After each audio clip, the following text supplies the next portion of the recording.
عورت کا متاثر ہونا۔ مرد کا حسن اور پیشہ عورت کو اتنا متاثر نہیں کرتا جتنا کہ مرد کی سیرت متاثر کرتا ہے۔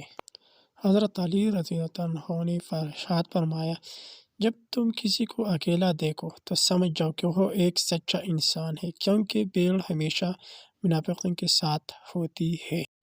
خوش نصیب بیوی۔ وہ بیوی بہت خوش نصیب ہے جس کی غیر موجودگی میں اس کا شوہر بے چین رہے۔ مرد کا نرم لہجہ۔ جن گھروں میں مرد عورتوں سے نرم لہجے میں مسکرا کر بات کرتے ہیں ان گھروں میں برکتیں راج کرتی ہیں۔ اچھی لڑکیاں۔ اچھی لڑکی نہ اپنے حسن کی نمائش کرتی ہے اور نہ ہی اپنے حسن سے متوجہ کرتی ہے بلکہ اپنے حجاب کی حفاظت کرتی ہے اور حیادار ہوتی ہے۔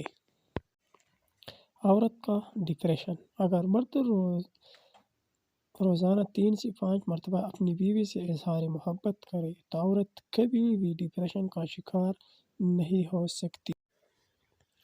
مرد کا دل بھر جانا۔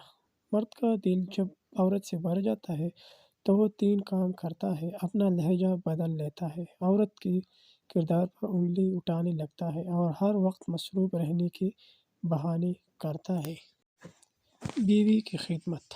وقت پڑنے پر بیوی کی خدمت کرنا سنت رسول صلی اللہ علیہ وآلہ وسلم ہے۔